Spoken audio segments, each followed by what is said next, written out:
Estamos iniciando mais uma live pelo canal Metacosmo e hoje iremos tratar de um assunto delicado, mas muito importante para toda a humanidade. Antes de tudo, vamos fazer um link com a live passada, Live 32, O Mundo Invisível que te controla, que fala sobre o mundo visível e o invisível. Do ponto de vista científico, da física moderna e da mecânica quântica, podemos afirmar que tudo no universo vibra. Nada está estático, a partir das partículas subatômicas até as galáxias. Tanto matéria, como a energia, está em permanente movimento, em uma oscilação ou vibração constantes. E se tudo vibra, oscila em diferentes frequências. Desde um simples elétron, até a luz solar tem sua frequência própria. Então no mundo físico, no cosmo, as coisas funcionam assim, é o mundo visível ou conhecido. Mas, o mundo invisível ou desconhecido, também segue esse princípio. É a metafísica investigando o universo metacósmico.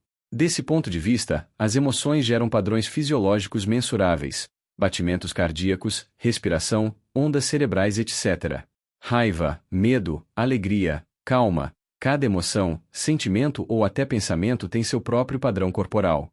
O organismo todo responde a essas frequências de modo particular, por exemplo medo, depressão e a raiva são de alta ativação, baixa frequência ligadas ao sistema simpático, enquanto o amor, a alegria e a paz ativam regulação e coerência alta frequência ligadas ao sistema parasimpático. Ver Live 19 ressuscite seu cérebro.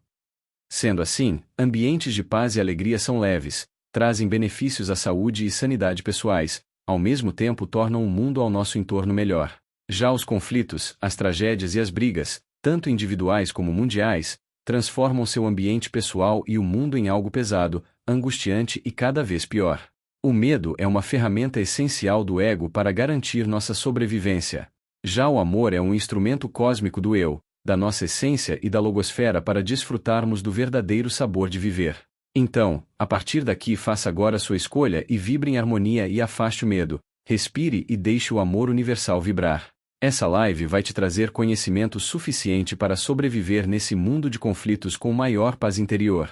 Muitos falam em uma eventual terceira batalha mundial. Parece que a humanidade, após um século XX marcado por duas grandes batalhas, ainda não aprendeu o jogo da vida e insiste em caminhar para a autodestruição. Em 1914 teve início a Primeira Guerra Mundial. Houve uma remodelação profunda das nações, com o enfraquecimento e o fim de antigas monarquias e o surgimento de novos estados nacionais que, por muito tempo, foram considerados o ideal de organização política. Em 1918 o conflito terminou, e em 1919 os tratados de paz formalizaram seu encerramento. O mundo estava devastado, com cerca de 16 a 20 milhões de mortos entre militares e civis. Mas o mundo não aprendeu. Poucos anos depois, em 1929, ocorreu a Grande Depressão. A quebra da Bolsa de Nova York provocou um colapso econômico global, falências em massa, desemprego em níveis inéditos e miséria social, criando terreno fértil para regimes autoritários e para um novo conflito de escala planetária. Em 1939 teve início a Segunda Guerra Mundial, encerrada em 1945. A partir desse momento, a humanidade passou a ser organizada em três grandes blocos. O chamado Primeiro Mundo, liderado pelos Estados Unidos. O Segundo Mundo, liderado pela União Soviética. E o Terceiro Mundo, formado por países subdesenvolvidos, especialmente na América Latina, na África e no sul da Ásia. Seguiram-se décadas de Guerra Fria, um estado permanente de tensão sem confronto direto entre as grandes potências, marcado pela ameaça nuclear, por guerras indiretas, por disputas ideológicas e pelo medo constante de uma aniquilação global. Na história antiga falava-se da Guerra dos 100 Anos, ocorrida entre 1337 e 1453, envolvendo França e Inglaterra, com figuras simbólicas como Joana d'Arc, que teve papel decisivo na resistência francesa. Mas podemos afirmar que o século XX foi, na prática, quase uma guerra de 100 anos. Ele começou em 1914, com a Primeira Guerra Mundial, e se estendeu até 1989, quando caíram o Muro de Berlim e a chamada Cortina de Ferro, marcando o fim simbólico da Guerra Fria. Entramos no século XXI acreditando que a humanidade poderia finalmente alcançar uma paz verdadeira. No entanto, novamente surgem tensões, conflitos e disputas geopolíticas que apontam para uma possível terceira grande batalha. Hoje vemos guerras abertas como Rússia e Ucrânia, Palestina e Israel, conflitos permanentes em regiões da África como o Sudão do Sul. Vemos também guerras silenciosas dentro dos países, como nas grandes cidades da América Latina, a exemplo do Rio de Janeiro, onde a violência se manifesta em disputas entre classes, desigualdades sociais profundas e problemas estruturais nas comunidades carentes. Somam-se a esse cenário novas frentes de instabilidade global. O interesse estratégico dos Estados Unidos pela Groenlândia, impulsionado pelo atual presidente, revela disputas por território, recursos naturais e controle geopolítico do Ártico, reacendendo tensões entre grandes potências. Ao mesmo tempo, o Irã vive um conflito interno profundo, com parte significativa de sua população em enfrentamento direto contra a teocracia que governa o país, gerando instabilidade regional e reflexos globais. Diante desse conjunto de batalhas declaradas, latentes e silenciosas, surge uma pergunta inevitável: por que a humanidade não consegue sustentar longos períodos de paz? Por que parece necessitar, repetidamente, que jovens sejam sacrificados em guerras, revoluções e conflitos de poder? E, diante desse impasse histórico que atravessa séculos, surge uma questão ainda mais desconfortável. Seria a eventual presença de inteligências extraterrestres uma possibilidade real de impedir que a humanidade caminhe para uma terceira grande batalha, ou estaríamos apenas transferindo para fora a responsabilidade que sempre foi nossa? Mas há um escrito, deixado pelos seres extraterrestres, que pode ser considerado uma. Esses escritos estão gravados na Grande Pirâmide de Quéops, no Egito. No 17º degrau, na porta de entrada da Grande Pirâmide, existe 4 símbolos que guardam o segredo da paz. Veja na tela os 4 símbolos. O primeiro símbolo é uma espécie de V, um ponto que se abre para o cosmo em 2 hastes. Esse símbolo significa verdade suprema e absoluta. Hoje iremos chamar esse princípio de cosmognose, o conhecimento cósmico, que simboliza o caminho para compreender como chegarmos à paz. O segundo símbolo é uma esfera cortada ao meio, 50% de cada lado, simbolizando a justiça. O terceiro símbolo são 3 linhas que caminham lado a lado na horizontal, significando liberdade. Finalmente, o quarto símbolo é uma esfera perfeita, que significa paz. No entanto, existe um quinto símbolo escondido, o catalisador de tudo. Ele não está gravado, mas está presente como força invisível que une os 4 princípios. Esse quinto símbolo é a coragem. Catalisador significa uma reação química capaz de tornar possível a união entre elementos.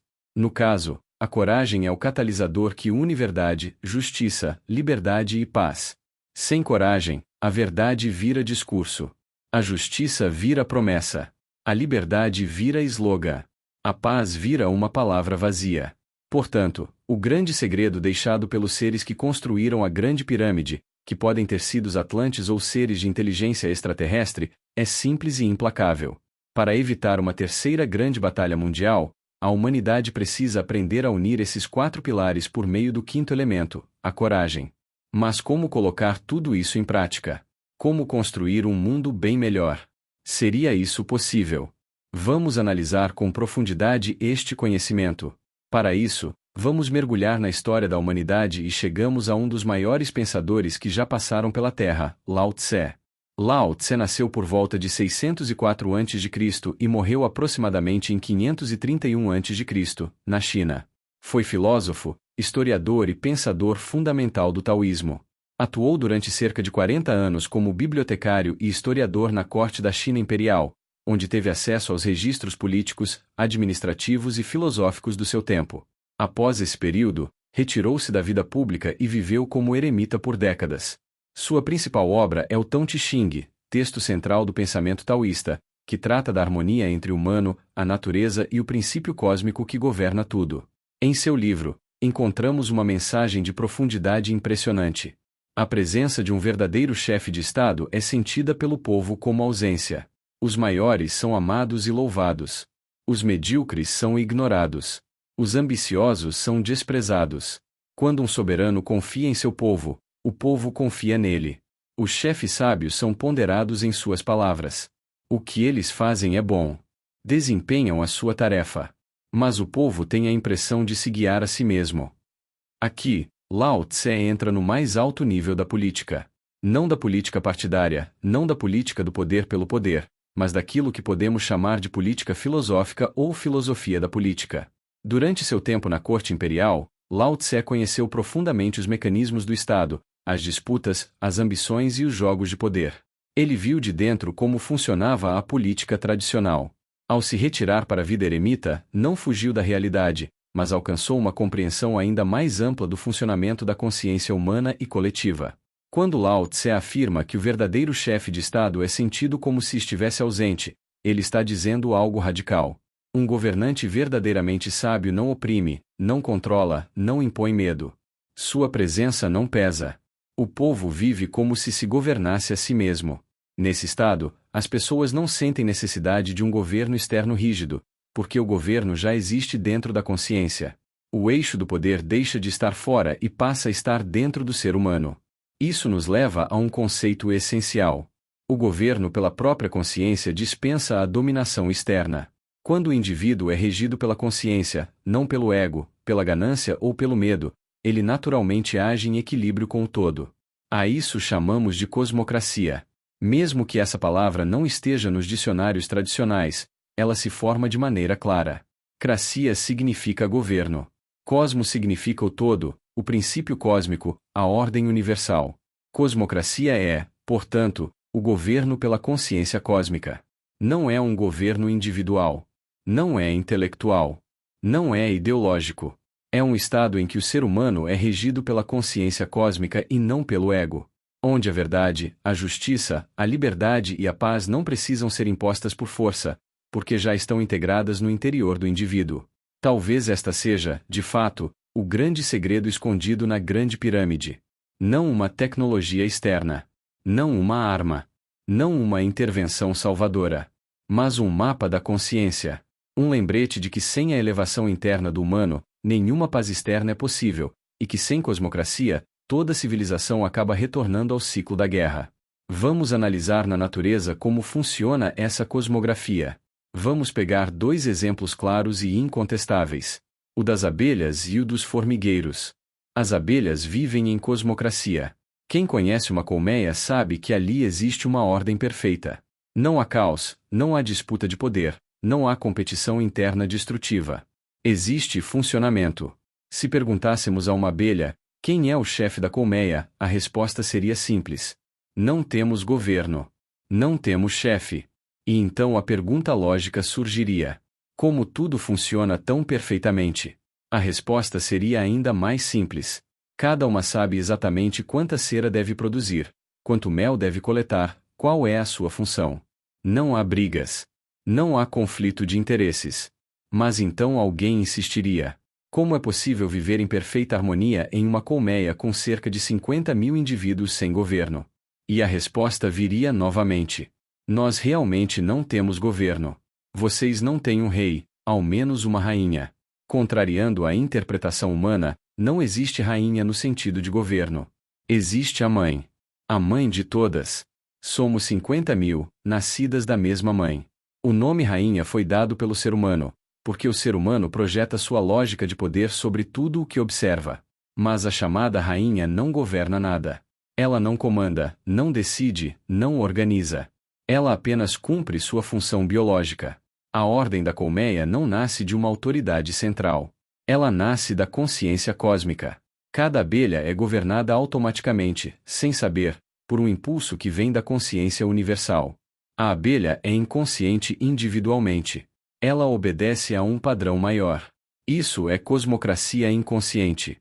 Agora, vamos ao segundo exemplo. O formigueiro. Um formigueiro pode reunir centenas de milhares, às vezes milhões de formigas. Não existe um governo central. Não existe um general. Não existe um parlamento. Não existe polícia. Não existe juiz. Se perguntássemos a uma formiga quem manda no formigueiro, a resposta seria a mesma. Ninguém manda. Cada formiga sabe exatamente o que fazer. Algumas constroem túneis.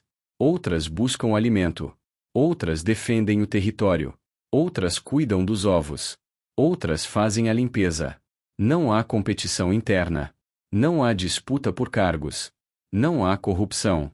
E alguém perguntaria novamente: como é possível tamanha organização sem governo? A resposta é simples. Cada formiga age de acordo com uma ordem maior que ela mesma não compreende racionalmente. Existe um campo organizador que orienta todas as ações. Um campo de consciência coletiva que regula o comportamento do todo. Assim como nas abelhas, não existe um rei-formiga. Existe uma formiga reprodutora, chamada de rainha apenas por analogia humana. Ela não governa. Ela não comanda. Ela apenas gera vida. A organização do formigueiro acontece pela consciência cósmica. Cada formiga é regida por esse campo universal. Isso também é cosmocracia inconsciente. Apenas a título de curiosidade, como um exercício lúdico, vamos imaginar o universo alternativo proposto por 3 filmes de animação. B-Movie, a história de uma abelha, Ants ou Formiguinha Z, ambos da produtora DreamWorks, e a produção da Pixar para a Walt Disney Pictures Vida de Inseto. Nas 3 histórias, o ato individualista dos personagens principais altera completamente a vida e a organização da cosmocracia original. No desenho animado B-Movie, Belry é uma abelha que acaba de se formar na faculdade, que passa o conhecimento como tendo apenas uma escolha na carreira: fabricar mel. Um dia, ao sair da colmeia, que fica no Central Park, uma florista salva sua vida. A relação entre os dois cresce e Belry percebe que as pessoas consomem o mel que as abelhas batalham para produzir. Então decide processar a raça humana. Como resultado, homens e abelhas se relacionam de forma diferente, uns acusando os outros, e as abelhas decidem parar de produzir mel. O mundo entra em colapso, flores murcham, alimentos somem e o mundo adoece. O ato bem-intencionado, mas pessoal de Belry, causa o caos. No caso de Ants, Z é uma formiguinha operária de um formigueiro do Central Park em Nova York. Vive frustrado pois detestava seu trabalho cavando túneis. Detesta as regras da colônia por se sentir insignificante, até que conhece a princesinha Bala e se apaixona por ela. Após uma série de conquistas e contratempos, o individualismo de Z acaba inspirando outras formigas e interrompendo a produtividade da colônia. Já o caso de Vida de Inseto, o desafio à cosmocracia inconsciente vai mais longe. Ele mostra o dia a dia de uma colônia de formigas que, além de recolher seu alimento, tem que alimentar também os gafanhotos para não serem mortas por eles. Aterrorizadas por se sentirem fracas, são manipuladas e preferem obedecer. Flick é uma formiga diferente, que vive inventando traquitanas para facilitar o cotidiano da colônia. O problema é que Flick coloca todas as formigas em perigo por querer enfrentar, com suas criações, os gafanhotos. Sutilmente, a história sugere uma revolução das formigas, trabalhadoras, contra os gafanhotos, sistema opressor e autoritário, onde um indivíduo quebra a organização de toda a colônia. Agora vem a pergunta central. Isso seria possível para os humanos? A diferença é simples e brutal. As abelhas e as formigas vivem uma cosmocracia inconsciente. Elas obedecem automaticamente à consciência universal. Não escolhem. Não resistem. Não sabotam. Um exemplo de como seria uma sociedade humana com consciência coletiva, mas com um olhar crítico, é a série da Apple TV Pluribus, comentada na live passada, Live 33, propondo reflexão opondo a comunidade unificada, autodenominada Nós, frente ao individualismo dos 13 indivíduos, imunes ao contágio por transformação do RNA humano por código alienígena. Há quem desfrute egoisticamente da disposição absoluta do servir de cada elemento dessa sociedade autodenominada União e há quem se revolte. Como um paraguaio radical e, principalmente, a personagem principal Carol Sturka, que não aceita esse mundo perfeito, de paz definitiva, sem guerras, sem fome, sem disputas ideológicas. Um mundo que funciona como uma colmeia, onde todos sabem e sentem tudo, porém sem independência individual, sem livre-arbítrio e sem escolha consciente. O ser humano é consciente. Possui ego. Possui medo. Possui ambição. Possui desejo de poder. A cosmocracia humana não pode ser inconsciente. Ela só pode existir se for consciente. Exige coragem. Exige responsabilidade. Exige maturidade espiritual e ética. Sem isso, o humano não vive em cosmocracia. Vive em guerra. Vive em dominação. Vive em ciclos de destruição. E talvez seja exatamente por isso que a paz ainda não aconteceu. Vamos analisar como essa ideia de cosmocracia funciona a partir do tetragrama. No tetragrama, o primeiro símbolo é a verdade cósmica, aquilo que chamamos de cosmognose. Tudo nasce de um ponto original. Desse ponto surgem duas hastes. De um lado, a justiça. Do outro, a liberdade. Enquanto essas duas hastes permanecem ligadas ao ponto original, existe equilíbrio. Quando se separam da origem, passam a caminhar de forma autônoma e entram em conflito. Em um mundo onde existe apenas justiça, Todos são iguais. Mas onde há igualdade absoluta, não pode haver liberdade. É nesse cenário que nascem os sistemas monocráticos. Monarquias imperiais, ditaduras e modelos totalitários que concentram poder em nome da igualdade. Após a Primeira Guerra Mundial, esse modelo ganhou força com a formação da União Soviética e se espalhou como referência ideológica. Hoje, ele permanece restrito a poucos países de forma mais rígida, como Cuba e Coreia do Norte, e de maneira parcial em países como a China, que passa por transformações internas. Do outro lado do tetragrama está a haste da liberdade. Ela foi defendida historicamente pelos sistemas republicanos e encontrou no capitalismo sua base de desenvolvimento. Não por acaso, o grande símbolo dessa visão é a Estátua da Liberdade, em Nova York, inaugurada em 1886, como um presente da França aos Estados Unidos. Ela simboliza a liberdade individual, a emancipação do poder absoluto e a ideia de oportunidade. No entanto, em um sistema onde a liberdade extrema, sem o contrapeso da justiça, surge outro problema. Não há igualdade. O poder econômico substitui o poder político, e as diferenças se ampliam. Quando observamos as guerras do século XX, percebemos que grande parte delas foi travada entre esses dois elementos internos do tetragrama. De um lado, a justiça entendida como igualdade absoluta, representada pelos regimes comunistas. Do outro, a liberdade, representada pelos modelos republicanos e capitalistas. Esse conflito se traduziu em polarizações que conhecemos hoje como esquerda e direita, democratas e republicanos, igualdade contra liberdade. A humanidade passou o século inteiro presa nesse conflito interno. Justiça contra liberdade. Liberdade contra justiça. Dois polos separados da origem. E então surge a pergunta essencial: pode existir uma cosmocracia consciente? Hoje, não. Não existe. Atualmente, a humanidade conhece apenas dois tipos de governo possíveis: a monocracia e a democracia. O terceiro modelo, a cosmocracia, ainda não é possível dentro do estágio evolutivo humano atual. As abelhas vivem em cosmocracia porque não possuem evolução intelectual. Elas são regidas puramente pelo instinto. Por isso, entre elas, a cosmocracia inconsciente é possível. O ser humano, porém, vive em outro nível. Segundo Pierre Teilhard de Chardin, de 1881 a 1955, nascido em Orsines, França, falecido em Nova York, Estados Unidos, filósofo, teólogo e paleontólogo, cuja principal tese é a evolução da consciência rumo a um ponto de unificação. A humanidade se encontra atualmente na noosfera, a esfera da inteligência. Antes dela está a biosfera, a esfera da vida instintiva, onde vivem os animais e onde a cosmocracia inconsciente é possível. Depois da noosfera virá a logosfera, a esfera da consciência plena, onde a inteligência se integra ao princípio cósmico. Na noosfera, onde estamos hoje, não é possível uma cosmocracia consciente. Aqui, só funcionam dois modelos: a monocracia ou a democracia. A cosmocracia consciente só será possível quando a humanidade atingir a logosfera, um estágio em que a consciência governa o ego, e não o contrário. Ainda não chegamos lá.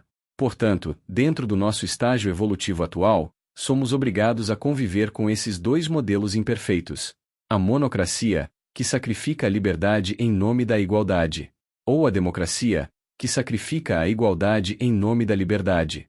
Talvez o verdadeiro ensinamento do tetragrama, escondido desde a antiguidade, não seja uma promessa imediata de salvação, mas um diagnóstico claro.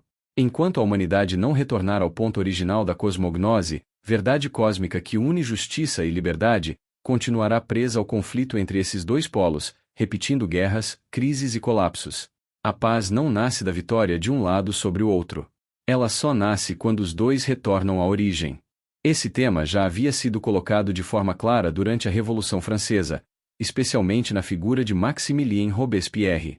Robespierre nasceu em 1758, em Arras, França, e morreu em 1794, em Paris, França. Foi advogado e político, um dos principais líderes da Revolução Francesa. Defendia a soberania popular, a virtude cívica e a igualdade como base da justiça.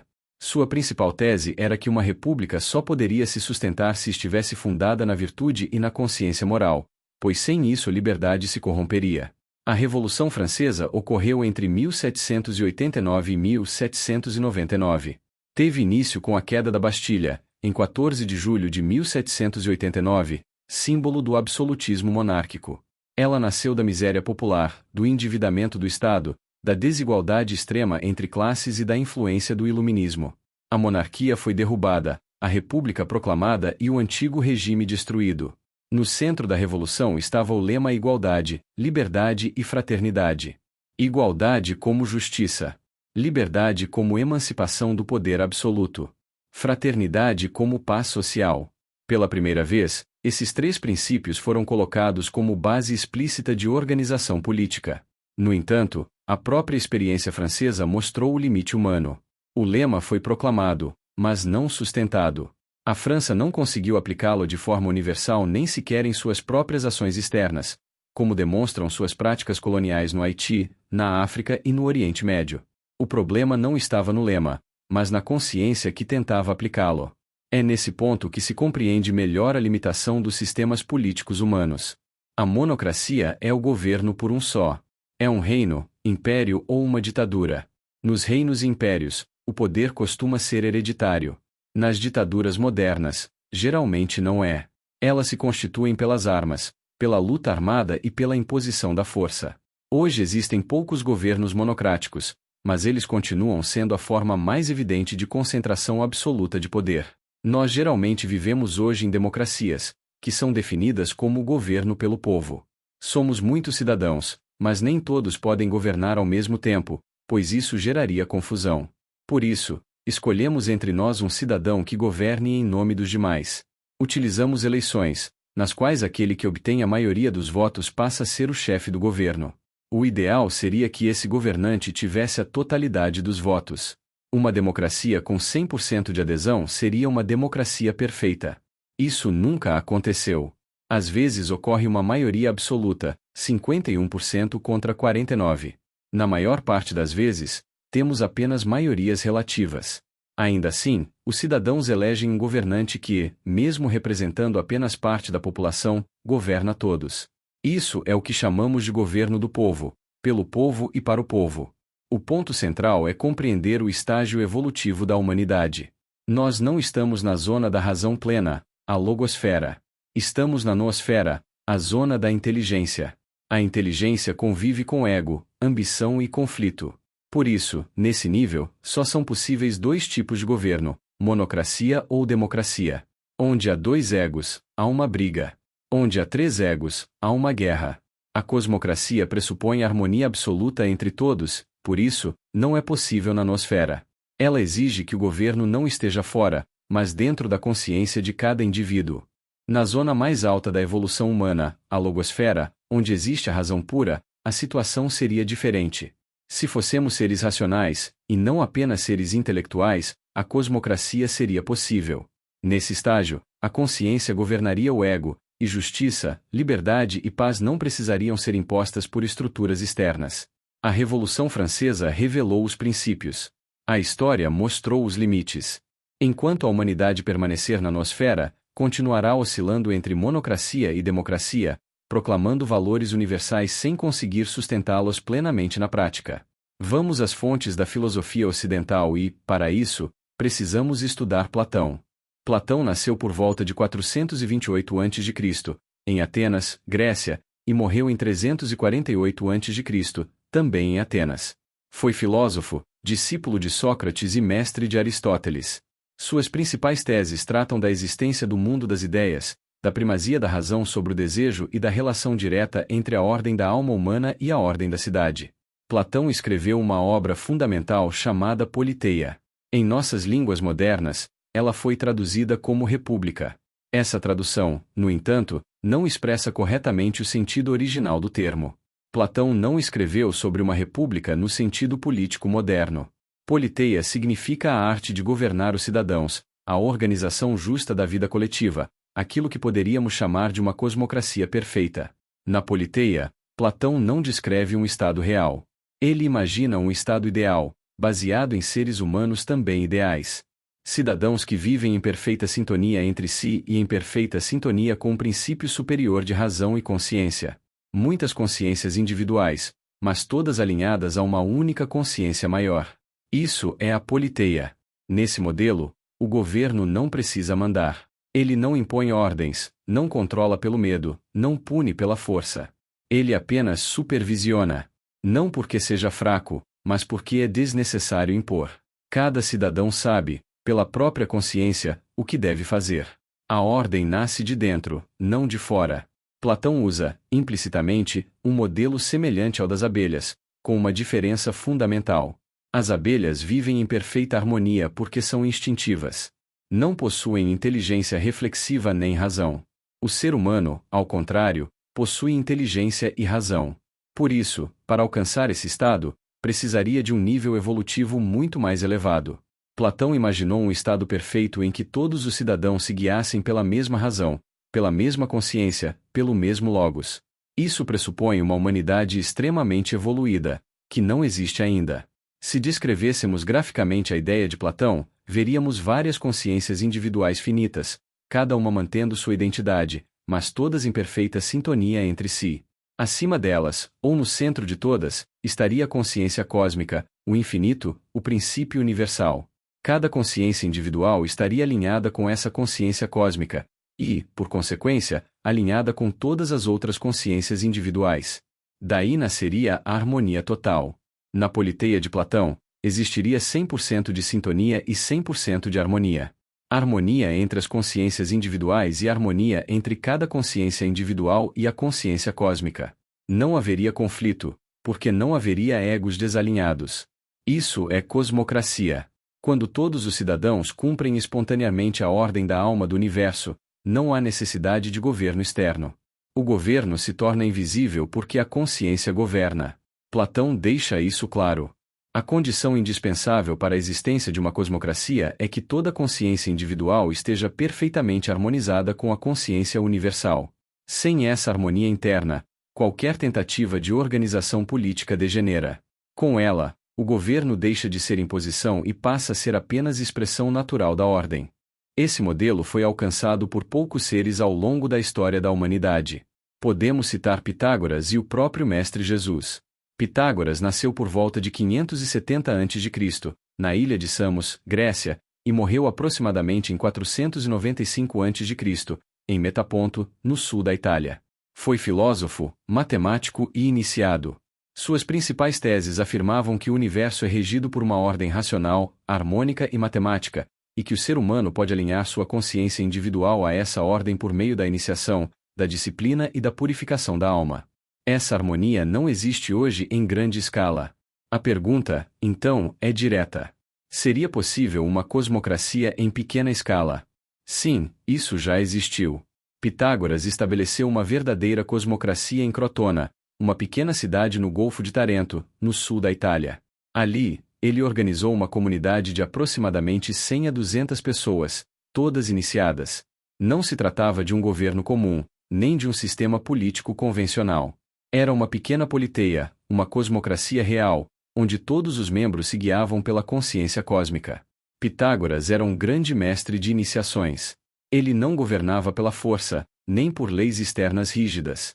Ele mostrava o caminho da iniciação, e cada discípulo, ao percorrê-lo, alinhava sua consciência individual com a consciência universal. Quando isso acontecia, surgia naturalmente a ordem, a harmonia e a cooperação entre todos. Essa cosmocracia só foi possível porque se tratava de um grupo pequeno e altamente preparado. Pessoas que haviam alcançado um nível elevado de evolução, aproximando-se da razão pura, do Logos. Entre poucas pessoas, isso é possível até hoje, desde que sejam seres humanos muito avançados consciencialmente. Pitágoras educava seus discípulos por meio de um rigoroso processo iniciático. Ele lecionava cursos de iniciação que duravam cerca de 5 anos. Nos 3 primeiros anos, os discípulos não podiam fazer perguntas ao mestre. Era o chamado silêncio pitagórico. Nesse período, dizia Pitágoras, os discípulos deveriam apenas ouvir, pensar, meditar e ruminar profundamente tudo o que era ensinado. Após o 3º ano, Pitágoras autorizava os discípulos a fazer perguntas. Curiosamente, quase ninguém perguntava mais nada. Quando o mestre questionava o motivo, os discípulos respondiam que, no 1º ano, estavam cheios de dúvidas. No 2º ano, metade das dúvidas ainda existia. No 3º ano, restavam poucas dúvidas. No 4º ano, as dúvidas haviam desaparecido completamente, pois tudo o que o mestre ensinara tornará-se evidente. Para um iniciado, as coisas mais complexas tornam-se evidentes. Aquilo que para o intelecto comum parece difícil, para a razão iluminada é simples. O mesmo princípio pode ser observado no exemplo de Jesus. Ele formou um pequeno núcleo de 12 discípulos, os apóstolos. Não os governou por imposição, mas por consciência. Esses 12, alinhados ao mesmo princípio, formaram o primeiro núcleo dos cristãos primitivos, os gnósticos. Entre eles, havia cosmocracia. Havia unidade de consciência, fraternidade real e ausência de dominação. Não existiam leis externas rígidas. Existia alinhamento interno. Existia consciência compartilhada. Esses exemplos deixam algo muito claro. A cosmocracia não falha. O que falha é tentar aplicá-la a uma humanidade que ainda não atingiu esse nível evolutivo. Hoje, não conseguiríamos uma cosmocracia com muitos cidadãos. Não porque o modelo seja errado, mas porque nós ainda não estamos na razão. Estamos apenas na inteligência. E na inteligência, dominada pelo ego, pela disputa e pelo medo, isso não é possível. Portanto, trata-se apenas de uma questão de evolução humana. Enquanto o ser humano não ultrapassar a nosfera e não alcançar o logos, qualquer tentativa de cosmocracia em larga escala será apenas uma ideia. Mas em pequenos núcleos conscientes, ela já foi, e ainda pode ser, uma realidade. Para avançarmos nessa compreensão, talvez seja necessário recorrer aos conhecimentos bíblicos, especialmente ao Pentateuco, os 5 primeiros livros da tradição judaico-cristã, onde a evolução da consciência humana é apresentada de forma simbólica e profunda. A evolução acontece de baixo para cima. Ela se inicia na biosfera, como descreveu Pierre Teilhard de Chardin, atravessa a nosfera e caminha em direção à logosfera. Esse movimento não é apenas biológico ou histórico, é essencialmente consciencial. Todos nós já estivemos na biosfera. A biosfera é a esfera da vida. Uma criança vive na biosfera. Ela simplesmente é viva. Ainda não é intelectual e muito menos racional. Não há reflexão moral, não há escolha consciente entre caminhos. Existe apenas vida pulsando. Da mesma forma, a humanidade inteira já esteve na biosfera. É isso que o texto do Gênesis expressa simbolicamente ao falar do paraíso terrestre, o Éden. Os primeiros seres humanos são descritos como inocentes, sem pecado. Essa inocência não é virtude, é ausência de consciência reflexiva. Qualquer animal é inocente, porque onde não há inteligência, não pode haver pecado. Mas também não pode haver virtude. O pecado nasce na inteligência e se dissolve na razão. Na biosfera não existe pecado, mas também não existe virtude. Onde não há liberdade de escolha, não há responsabilidade moral. Não se pode ser culpado nem santo. Quando Gênesis diz que o ser humano comeu do fruto da árvore do bem e do mal, está descrevendo a passagem da biosfera para a noosfera. Bem e mal só existem na inteligência. O animal não escolhe entre o bem e o mal. Ele obedece ao instinto. O ser humano, ao entrar na noosfera, passa a escolher. E ao escolher, pode errar. A expulsão do paraíso não é punição. É crescimento. É o preço da consciência. Ao sair da biosfera e entrar na noosfera, o ser humano ganha liberdade, mas também carrega o conflito. A partir daí, o pecado se torna possível, assim como a virtude. Luz e sombra passam a coexistir.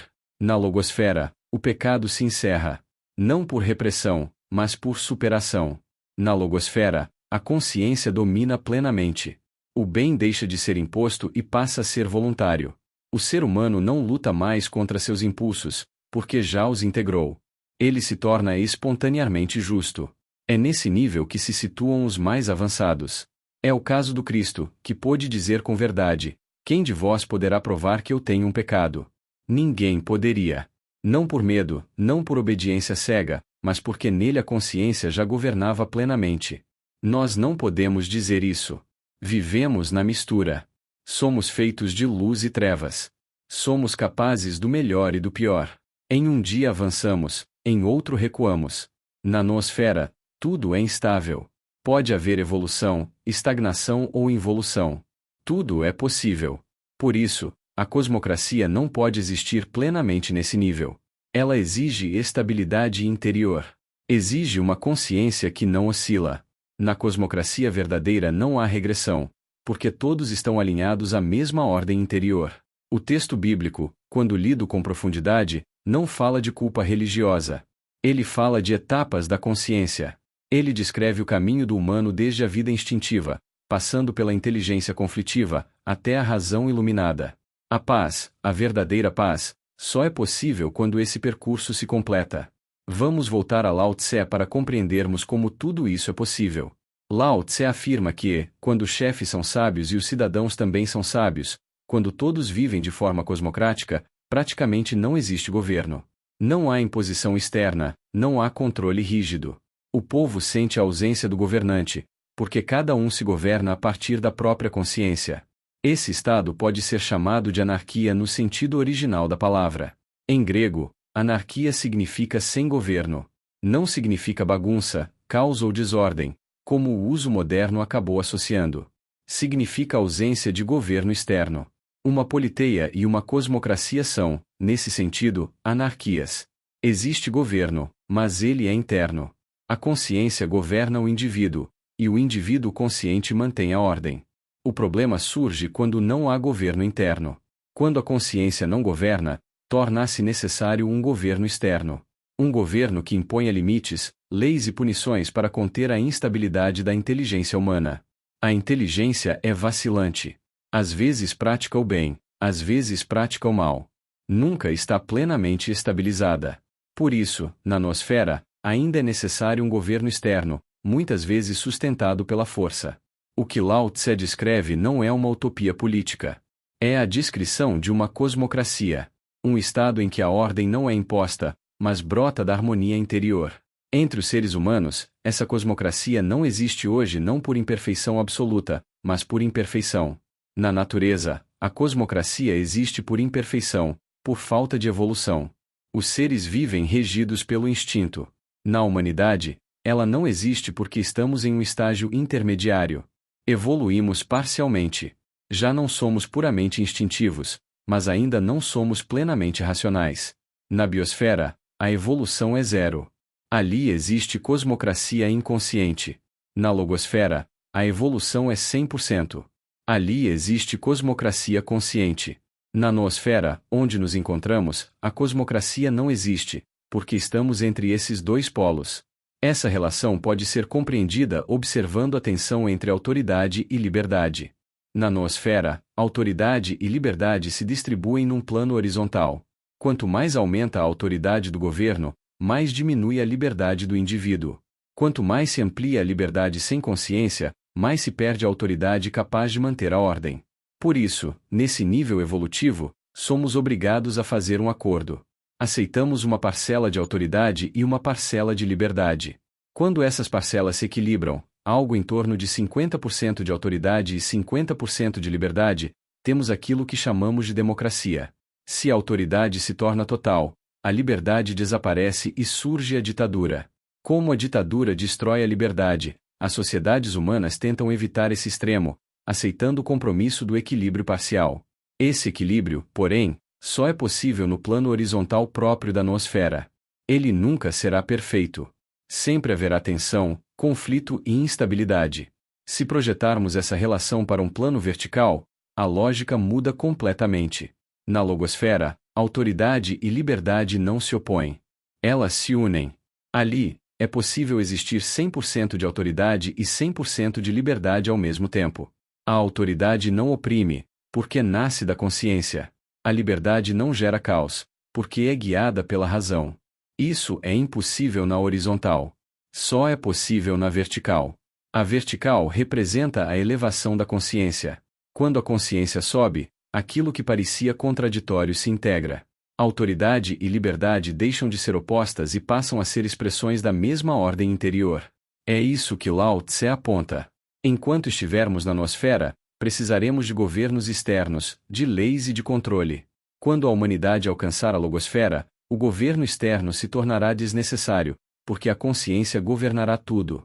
A anarquia deixará de ser perigo e passará a ser ordem perfeita. Ao compreendermos esse gráfico conceitual, fica claro que ainda estamos longe de atingir o ideal. Como seria possível existir 100% de autoridade e 100% de liberdade ao mesmo tempo? Isso só se torna compreensível quando entendemos que, na cosmocracia, A autoridade não está fora do ser humano. Ela não reside em instituições, leis ou governantes. Ela está na própria consciência. A ordem não vem de fora para dentro, mas de dentro para fora. Nesse estado, o controle não é imposto. Ele nasce da lucidez interior de cada um. A consciência individual passa a determinar naturalmente o que deve ser feito, qual é o papel de cada ser e como colaborar com o todo. Obedece-se à própria consciência com plena liberdade. Não há coerção, porque não há conflito interno. Esse estágio pressupõe uma passagem real da noosfera para a logosfera. É a transição do plano horizontal para o plano vertical. Enquanto permanecemos no plano horizontal, dominado pelo ego e pela inteligência fragmentada, o máximo que conseguimos é um equilíbrio parcial. Mudanças de governo, de ideologia ou de regime não resolvem o problema. No máximo, ajustam temporariamente a proporção entre autoridade e liberdade. O aperfeiçoamento da democracia não depende essencialmente do governo. Depende dos cidadãos. Depende de cada consciência individual. Enquanto o ser humano permanecer identificado com o ego, qualquer sistema político será instável. Se todos os cidadãos realizassem a passagem da horizontal intelectual para a vertical do eu, o problema da autoridade e da liberdade deixaria de existir. Não haveria mais autoridade parcial nem liberdade parcial. Ambas seriam totais, porque teriam a mesma origem, a consciência. Isso é difícil de imaginar porque não se trata de um salto individual isolado. Trata-se de uma evolução coletiva da natureza humana.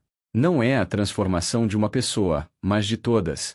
É a passagem da inteligência para a razão, da ciência para a consciência. Nesse estado, a colaboração deixaria de ser forçada. As pessoas cooperariam voluntariamente, pacificamente, pelo bem comum. A ordem não seria imposta por medo, mas escolhida por compreensão. Esse deveria ser o verdadeiro ideal da democracia. No entanto, a humanidade insiste em buscar soluções externas. Culpa regimes, sistemas e governos, esquecendo que nenhuma estrutura externa pode produzir 100% de liberdade e 100% de autoridade ao mesmo tempo no plano horizontal. A realidade é simples e dura. Onde há autoridade externa, a liberdade diminui. Onde a liberdade é restrita, a autoridade se dissolve. Por isso, na condição atual da natureza humana, precisamos nos contentar com um equilíbrio aproximado, algo em torno de 50% de cada. Mas esse contentamento não deve ser acomodação. A natureza humana não é fixa. Ela é profundamente elástica. Embora a essência seja a mesma, o modo de funcionamento pode mudar radicalmente. A passagem da democracia para a cosmocracia não é uma mudança de sistema político. É uma mudança de nível de consciência. Enquanto essa transformação não acontece, toda tentativa de criar um paraíso político será frustrada. Quando ela acontecer, o governo externo perderá o sentido, porque a consciência terá assumido o comando. Então, só será possível a cosmocracia se houver evolução individual. A humanidade pode, sim, passar por uma evolução ascensional da própria natureza humana. Nesse movimento, sairia da democracia e entraria na cosmocracia. É exatamente isso que nós da Metacosmo buscamos ao transmitir o conhecimento, seja pelas lives no Farol Metacosmo, seja no estudo da neuronoética, seja no movimento do sistema pedagógico da inteligência natural que chamamos de movimento SPIN. O que realmente resolve o problema da humanidade não é a troca de regimes políticos, mas a evolução individual, realizada de forma totalmente voluntária.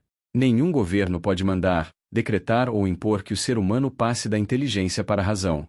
A transição da noosfera para a logosfera não é um problema político. Também não é um problema institucional. A educação formal, como ela existe hoje, não é capaz de produzir essa transformação profunda, porque o que está fora do indivíduo é, em grande parte, instrução. Educação verdadeira é individual. Não existe autoeducação. Ninguém educa o outro. Não existe educação social no sentido essencial. Só existe autoeducação. Quando alguém decide conscientemente ultrapassar sua horizontal do ego e caminhar em direção ao seu eu, à sua razão, à logosfera, isso não é um problema do governo nem da religião. É uma decisão íntima. O governo e as tradições espirituais podem, no máximo, indicar caminhos, apontar direções, sugerir valores. Mas a decisão de subir a vertical é sempre pessoal. Ninguém pode subir pelo outro. A humanidade coletiva depende inteiramente da evolução individual. Não pode existir uma humanidade melhor se não existirem indivíduos melhores. A sociedade é sempre a expressão ampliada do nível de consciência de seus membros. Com o amadurecimento desse entendimento, torna-se evidente que a ideia de uma educação imposta de fora para dentro é uma utopia. O educador não pode obrigar ninguém a ser bom. Ninguém é dono do livre-arbítrio do outro. Não se governa a consciência alheia. O máximo que se pode fazer é mostrar o caminho e dizer com clareza: isto conduz à harmonia, isto amplia a consciência, isto leva à plenitude. A evolução da humanidade, em qualquer campo, é essencialmente uma questão de individualidade. É a evolução de cada consciência, uma a uma. Quando isso acontece em número suficiente, o coletivo se transforma naturalmente. Esse é um ideal elevado, e justamente por isso é um ideal necessário. Todo avanço real começa com um ideal que parece distante. Estamos a caminho desse ideal. E todo caminho ascensional é, por natureza, exigente. A horizontal é confortável, previsível e segura. A horizontal é para os covardes. A vertical exige coragem, responsabilidade e decisão interior. A vertical é para os heróis. O que se busca, portanto, não é um novo sistema político, mas um novo ser humano. A cosmocracia não nascerá de revoluções externas, nem de decretos, nem de guerras. Ela surgirá quando o ser humano aprender, finalmente, a governar a si mesmo. Esta é a compreensão gravada na Grande Pirâmide de Quéops e preservada na Esfinge. Sob a Esfinge existe uma cidade viva e funcional, onde a cosmocracia já opera plenamente. Essa cidade é a sede da Fraternidade Branca aqui no planeta Terra. Esse é o segredo inscrito no 17º degrau da Grande Pirâmide. Ali está registrada a estrutura essencial da ordem cósmica aplicada à vida humana. A verdade cósmica se manifesta em dois desdobramentos inseparáveis, a justiça e a liberdade. Quando essas duas forças nascem da verdade e permanecem unidas por ela, deixam de se opor. Da união consciente entre justiça e liberdade surge a paz. E a paz, em sua expressão plena, é a fraternidade. A Esfinge guarda esse conhecimento e o anuncia de forma direta na frase decifra-me ou devorar-te-ei. Essa afirmação não é retórica. Ela indica que há um enigma real a ser compreendido e um limite real a ser respeitado. Abaixo da Esfinge existe uma cidade intraterrena, e nessa região há um portal de acesso. Esse portal não se abre por força, curiosidade ou tecnologia, mas por compatibilidade de consciência. A cosmocracia já existe em nível avançado, sustentada por seres humanos que ultrapassaram a noosfera e vivem na logosfera. Esses seres não são governados por leis externas, instituições políticas ou estruturas de poder. São governados exclusivamente pela própria consciência desperta, alinhada à verdade cósmica. A Grande Pirâmide foi erguida como um marco civilizacional, científico e consciencial. Seu propósito é preservar e transmitir o conhecimento da evolução humana, da transição da inteligência para a razão e da possibilidade real da cosmocracia consciente. O 17º degrau registra a lei que sustenta a harmonia universal e a organização fraterna da humanidade. A Fraternidade Branca não governa o mundo visível, não interfere nos sistemas políticos da superfície e não impõe seu modelo à humanidade. Ela atua em outro nível.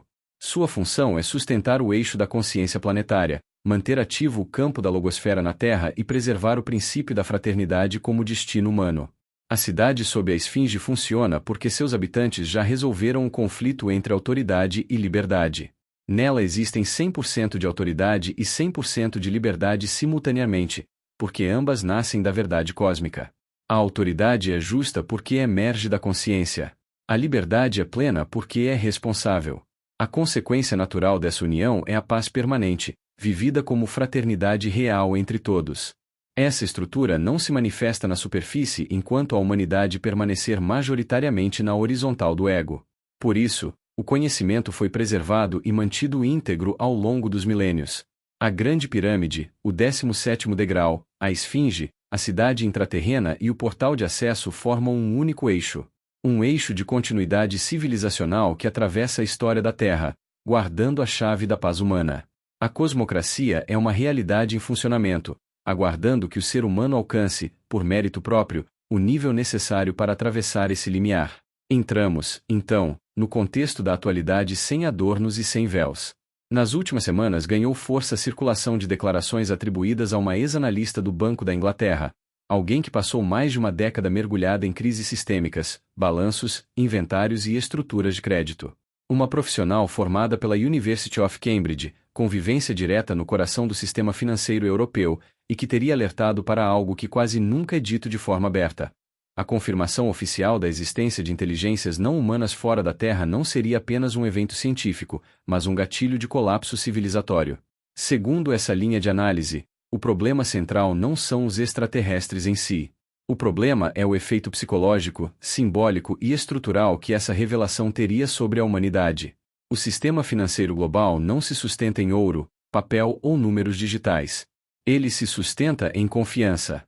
Moedas só existem porque acreditamos nelas.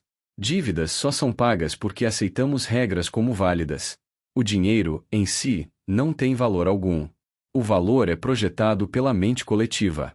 Quando essa mesma analista afirma que o sistema poderia colapsar de um dia para o outro, ela está apontando para algo simples e brutal: basta a confiança ruir. Se a humanidade descobrir oficialmente que nunca esteve no topo do controle do universo, que não é o centro da inteligência cósmica e que pode, em tese, estar vulnerável a forças externas incompreensíveis, o castelo simbólico começa a desmoronar. Esse tipo de informação teria um impacto direto sobre governos, exércitos, mercados, tratados internacionais e, sobretudo, sobre a psique coletiva. Não seria apenas um choque científico. Seria um choque psicológico, espiritual, político e potencialmente bélico. Um verdadeiro choque ontológico. A imagem que a humanidade construiu de si mesma se dissolve. O quem somos deixa de fazer sentido nos termos atuais. O dinheiro, como medida absoluta de valor, entraria em colapso. Para que acumular, poupar ou investir se o próprio planeta passa a ser percebido como frágil ou ameaçado? O sistema financeiro é um acordo psicológico em larga escala. Quebrado o acordo, quebra-se o sistema. As religiões seriam, inevitavelmente, as primeiras a entrar em pane. Não por maldade externa, mas por fragilidade interna. Dogmas milenares baseados em uma centralidade humana e terrestre seriam brutalmente questionados. Parte das pessoas iria para o questionamento profundo. Outra parte, talvez a mais perigosa, cairia no fanatismo. A história mostra que, quando crenças absolutas são ameaçadas, surgem reações extremas.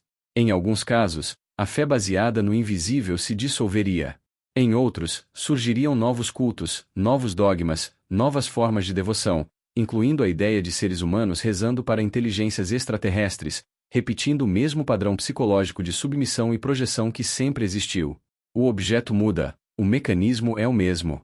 O que esse cenário escâncara é algo que a Metacosmo vem afirmando há anos. Sem consciência, sem maturidade interior e sem uma base sólida que vá além do intelecto e do medo, a humanidade continua presa a estruturas frágeis. Troca-se o Deus, troca-se o símbolo, troca-se o inimigo, mas o humano permanece infantilizado, dependente e reativo. A revelação da existência de outras inteligências não destruiria a humanidade por si só. O que pode destruí-la é a incapacidade de lidar com a verdade. O caos não viria do céu. Viria de dentro. Se isso acontecesse, não seria apenas o mercado financeiro que não sobreviveria. O sistema inteiro entraria em colapso. Imagine a cena, não como ficção distante, mas como exercício de realidade. A Praça da Sé, em São Paulo, milhares de pessoas passando todos os dias, vendedores, trabalhadores, turistas, idosos, crianças. De repente, uma nave desce. Não um objeto distante no céu, mas algo concreto, visível, incontestável. Portas se abrem. Seres não humanos surgem e dizem, de forma direta, subam os eleitos. O impacto seria imediato. Parte das pessoas entraria em colapso físico, ataques cardíacos, desmaios, choque extremo. Outra parte correria em pânico absoluto. Restariam poucos, talvez pouquíssimos, capazes de sustentar a própria presença, respirar e olhar. E você, diante disso, o que faria? Essa pergunta não é retórica. Ela revela o grau de estrutura interna que cada um carrega. É exatamente por isso que estamos avançando em temas profundos. Não se trata de curiosidade ufológica. Trata-se de compreender se a humanidade tem condições internas de atravessar um evento desse porte. O que chamamos de nova humanidade não nasce de tecnologia, nasce de consciência. A analista britânica aponta algo essencial. Diante de um cenário assim, governos precisariam de planos de contingência. Não tanques nas ruas, não repressão militar. Isso seria inútil. O ponto central é outro: consciência, valores, sentido de posse, relação com o dinheiro, com o poder e com o próprio eu. O colapso não seria externo. Seria interno. Se o ser humano continuar identificado apenas com o ego, com status, com acumulação e com medo da perda, o mundo desaba. O dinheiro deixa de fazer sentido. A posse perde valor. As regras sociais entram em pane. O sistema financeiro, que depende da previsibilidade do comportamento humano, simplesmente não funciona. Por isso ela afirma que seria necessário abandonar o modelo tradicional de dependência absoluta do dinheiro e caminhar para sistemas descentralizados.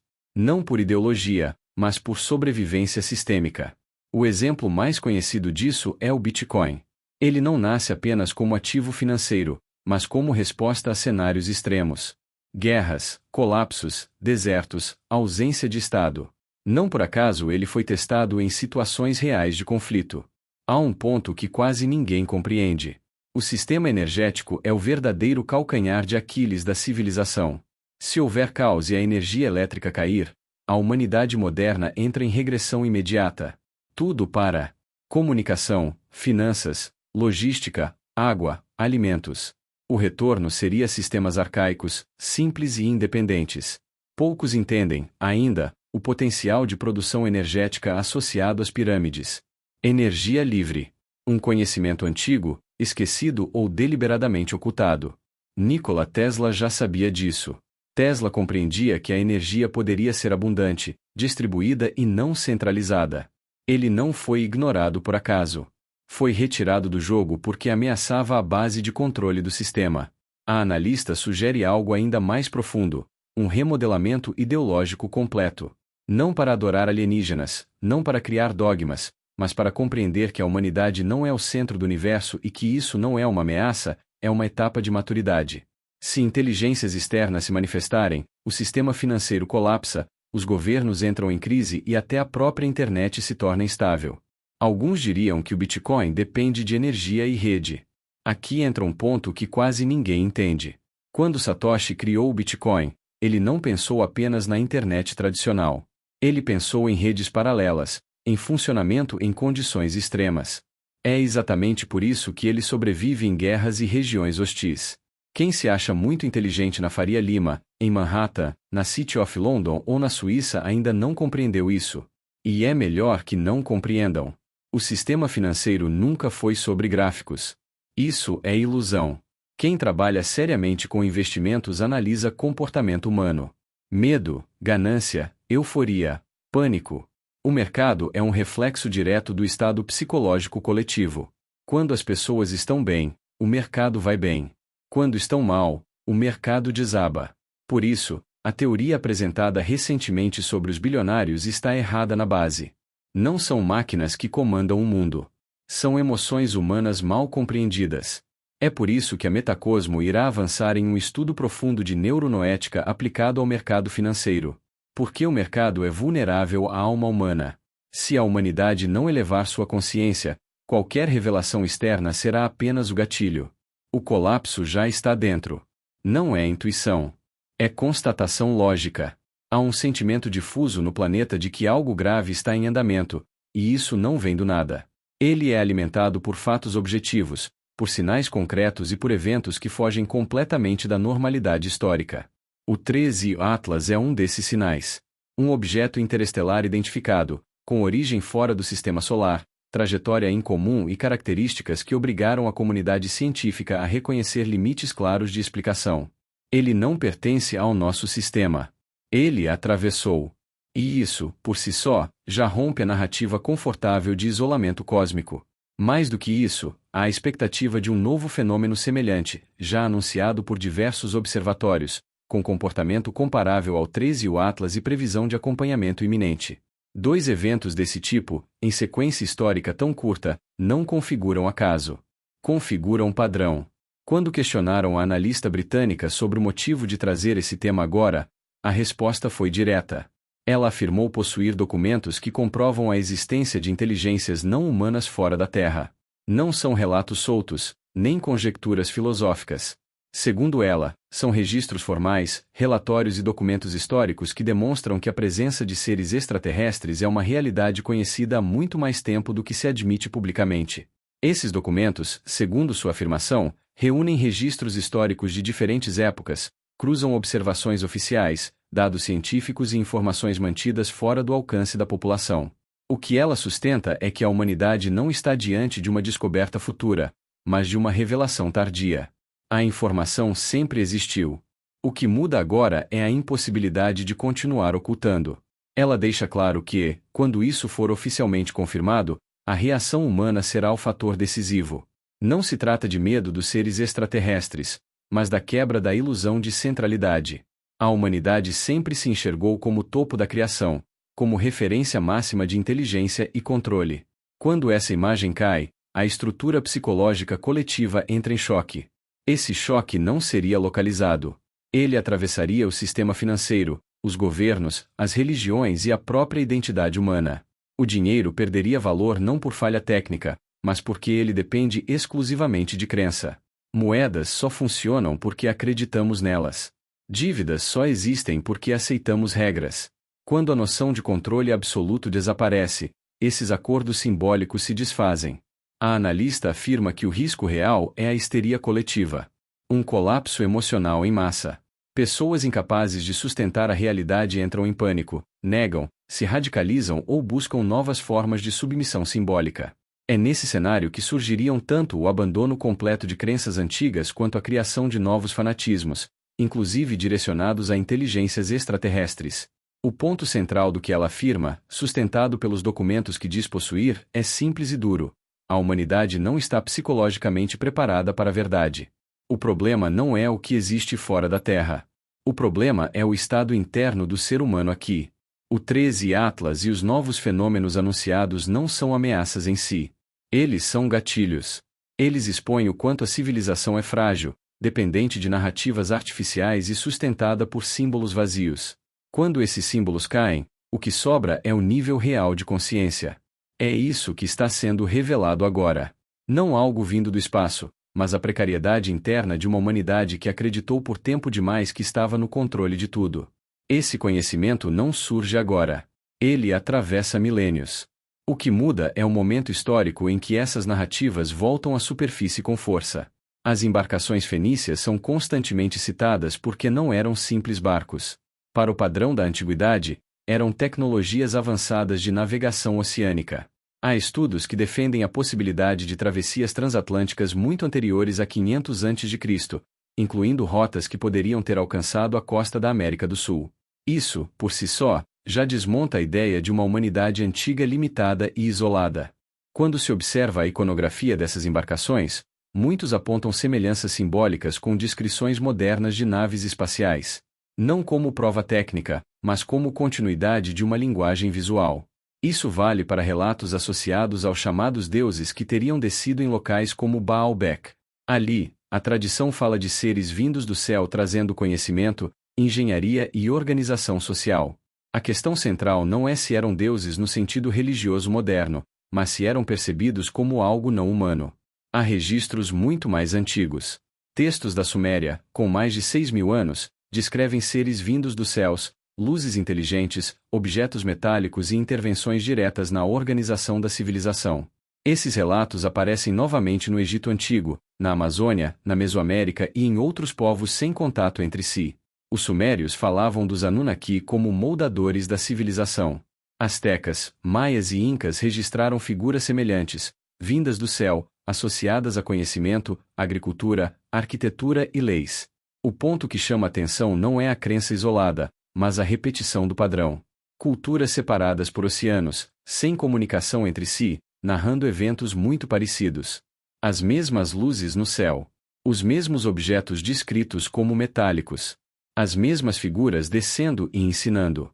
As mesmas imagens simbólicas reaparecendo da Mesopotâmia às civilizações mesoamericanas, como por exemplo uma misteriosa bolsa de mão que aparece em figuras sumérias, egípcias, astecas e de vários outros povos distantes entre si.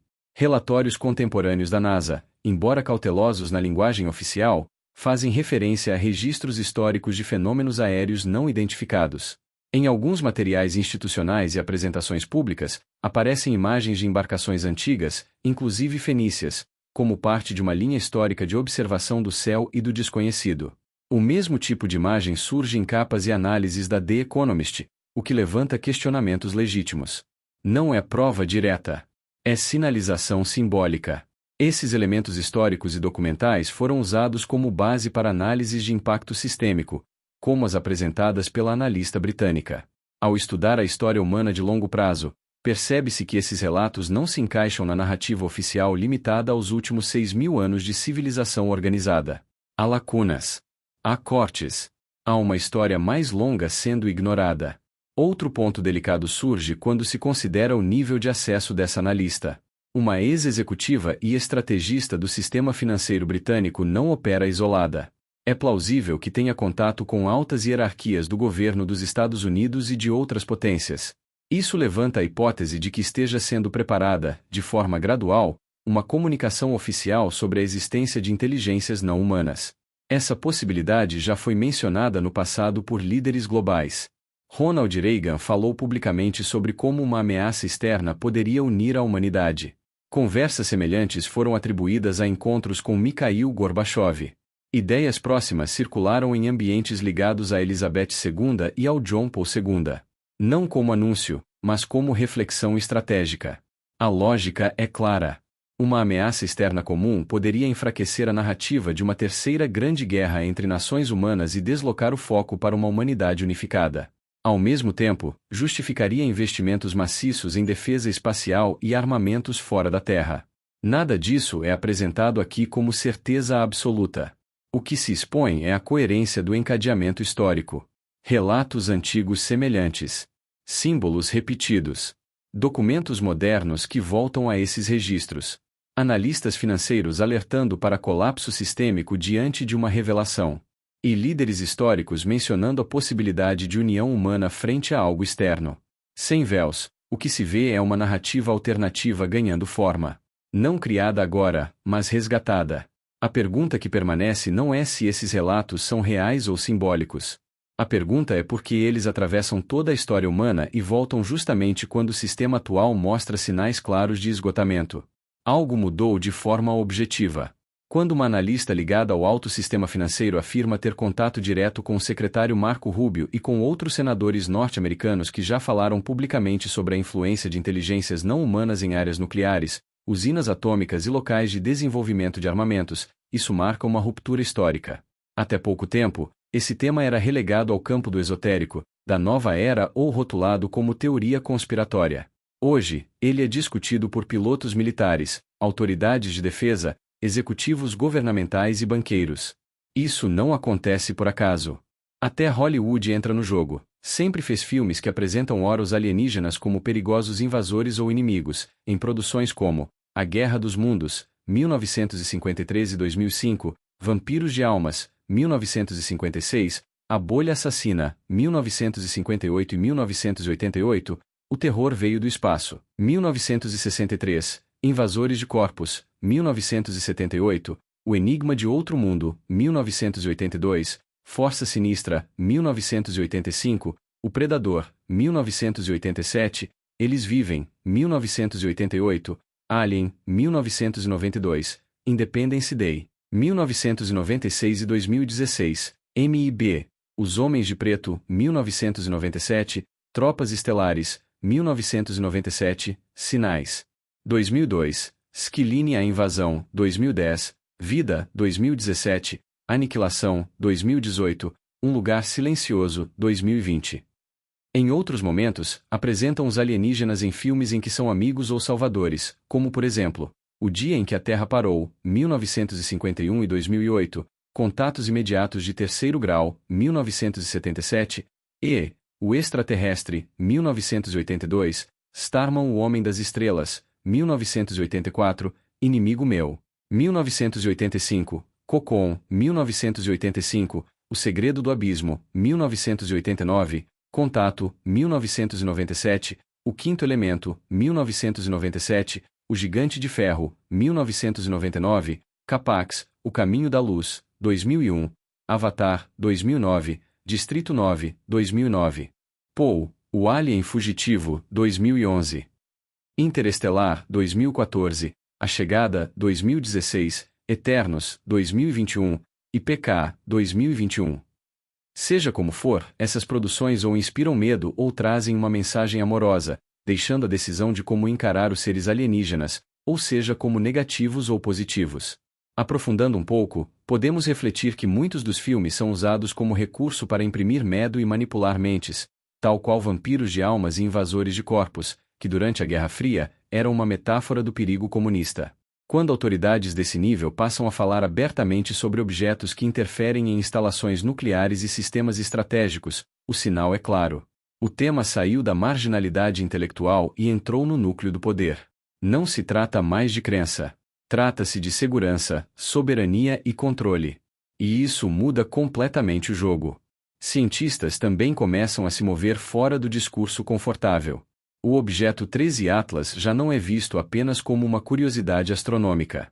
Alguns pesquisadores levantam a possibilidade de que ele não seja um corpo natural, mas algo produzido ou manipulado por inteligências externas ao nosso sistema. Essa hipótese, que antes seria descartada automaticamente, hoje é discutida com cautela em ambientes acadêmicos. Nesse contexto surge o trabalho da astrônoma espanhola Beatriz Villarreal. Ela analisou placas fotográficas antigas do céu, registros feitos décadas antes da proliferação de satélites artificiais. Nessas placas, Villarreal identificou objetos luminosos com trajetórias que não correspondem a fenômenos naturais conhecidos nem à tecnologia humana da época. O ponto central do trabalho dela é simples e desconfortável. Essas luzes já estavam lá antes de qualquer explicação moderna. Ela própria deixa claro que satélites seguem movimento retilíneo previsível. Os objetos que analisou não seguem esse padrão. Apresentam acelerações, mudanças abruptas de direção e comportamentos incompatíveis com lixo espacial ou corpos celestes naturais. Os índices estatísticos obtidos por ela são altos o suficiente para afastar a explicação de erro ou coincidência. Mesmo assim, houve tentativas claras de silenciamento. Questionamentos não científicos, desqualificação pessoal e pressão institucional surgiram rapidamente. Isso também não é novidade. Sempre que um dado ameaça a narrativa dominante, a reação é conter, desacreditar e empurrar para a margem. Diante desse cenário, fica evidente que os governos não estão preparados. E mais do que isso, não estão se ocupando em preparar a população. A possibilidade de uma revelação oficial sobre a existência de vidas extraterrestres ou até intraterrenas nos próximos anos, ou até antes, é tratada com silêncio estratégico. O problema é que silêncio não prepara ninguém. É por isso que o conhecimento que vem sendo trabalhado aqui é essencial para a compreensão da cosmognose. Porque a maior revelação não são os seres extraterrestres em si. São as leis cósmicas às quais a humanidade terá de se conectar inevitavelmente. O encontro não será apenas com outras inteligências. Será com uma ordem maior, que dissolve a ilusão de controle humano. Mesmo que governos tentem esconder, tudo será revelado. A verdade não se sustenta indefinidamente sob camadas de censura. Quando o véu cair, o impacto será sistêmico. O dinheiro perde sentido. As bolsas quebram. O sistema financeiro entra em colapso porque ele depende de confiança, e a confiança depende de estabilidade simbólica. Sem isso, não há mercado que sobreviva. A civilização não será reiniciada por decisão humana. Isso já foi anunciado por Pierre Teilhard de Chardin, quando falou do próximo passo evolutivo da humanidade, o ingresso na logosfera, a integração cósmica da consciência. O velho mundo, baseado em ego, posse, fragmentação e medo, não consegue sobreviver a esse salto. É possível, inclusive, que crises globais e pandemias tenham sido usadas não apenas como resposta a eventos biológicos, mas como testes de controle social. Testes para observar como governos reagiriam diante de uma humanidade em caos. Até que ponto seria possível conter, direcionar e administrar o colapso? O que se desenha não é ficção científica. É transição civilizatória. A pergunta não é se isso vai acontecer. A pergunta é quantos estarão preparados internamente quando o que sempre esteve oculto deixar de ser ocultável. Vivemos um momento histórico em que a Terceira Guerra Mundial e a ideia de uma salvação extraterrestre deixam de ser apenas hipóteses futuras e passam a funcionar como estruturas narrativas centrais que competem diretamente pela psique humana. Não se trata de prever eventos, mas de compreender como essas narrativas moldam percepção, comportamento e identidade. O que está em jogo não é apenas o que pode acontecer no mundo, mas como o mundo passa a ser sentido, interpretado e internalizado. De um lado, consolida-se o pacote escatológico colapsista, no qual a Terceira Guerra surge como desdobramento inevitável de um sistema em ruína. Crise financeira permanente, reinício global, dinheiro digital como controle total, pandemias sucessivas, conflitos difusos e até invasões alienígenas são apresentados como partes de um mesmo cenário de colapso. Essa construção narrativa produz um estado psicológico contínuo de urgência e perigo invisível. O indivíduo sente que não tem capacidade real de ação, passa a depender de salvadores externos e mergulha em um consumo compulsivo de informação que não gera clareza, apenas paralisia. A guerra deixa de ser um evento localizado e passa a existir como atmosfera mental permanente. O medo torna-se uma tecnologia social altamente eficiente. Em aparente oposição, mas muitas vezes em complementaridade funcional, emerge o pacote ontológico esotérico, no qual a consciência é apresentada como força causal e a salvação não viria da destruição, mas da revelação. Nesse campo entram escolas de mistério, tradições esotéricas, a noção de inconsciente coletivo e arquétipos desenvolvida por Carl Jung, hipóteses de campos invisíveis, padrões fractais da natureza, geometrias sagradas e teorias que sugerem que a consciência não está confinada ao cérebro. Dentro desse imaginário, a salvação extraterrestre aparece como símbolo máximo de um outro superior, tecnologicamente avançado e moralmente evoluído, capaz de intervir para corrigir os erros da humanidade. Psicologicamente, essa narrativa devolve sentido, propósito e sensação de pertencimento ao cosmos, mas também pode deslocar o eixo da responsabilidade humana para fora. O choque real entre essas duas narrativas não acontece no plano dos fatos, mas no plano da percepção. A guerra é oculta porque não se trava apenas com armas, mas com mapas mentais. O projeto do controle opera reduzindo o ser humano à engrenagem, consumidor ou risco biológico, utilizando culpa, ameaça e pânico contínuo. A humanidade é apresentada como falha, perigosa ou obsoleta, e o futuro como algo sem saída, no qual resta apenas adaptar-se. Já o projeto da libertação ontológica propõe ampliação de consciência, simbolização da vida, coragem perceptiva e reconexão com padrões mais amplos da existência. Um fala de sobrevivência. O outro fala de transcendência. O ponto decisivo é que o medo do colapso e o maravilhamento com a salvação extraterrestre podem ser usados simultaneamente como engenharia social. Medo e assombro são atalhos diretos para sequestrar a atenção humana. O medo gera obediência, urgência e submissão. O assombro gera culto, dependência e transferência de autoridade. A Terceira Guerra funciona como o chicote simbólico que mantém a população em estado de alerta e impotência. A salvação extraterrestre funciona como novo mito de governo, oferecendo esperança sem exigir soberania interna. Em ambos os casos, o humano espera instruções. Nesse contexto, a questão central deixa de ser se haverá uma guerra global ou se existem inteligências não humanas. O que está em disputa é o regime de realidade. Está ocorrendo uma mudança profunda na forma como a realidade é fabricada no psiquismo coletivo. A realidade deixa de ser algo vivido e passa a ser algo narrado, mediado e consumido. Quando isso acontece, a verdade não é mais experienciada, mas entregue pronta, acompanhada de medo ou promessa de salvação. Por isso, a percepção de que ambas as narrativas podem ser manipulação é precisa.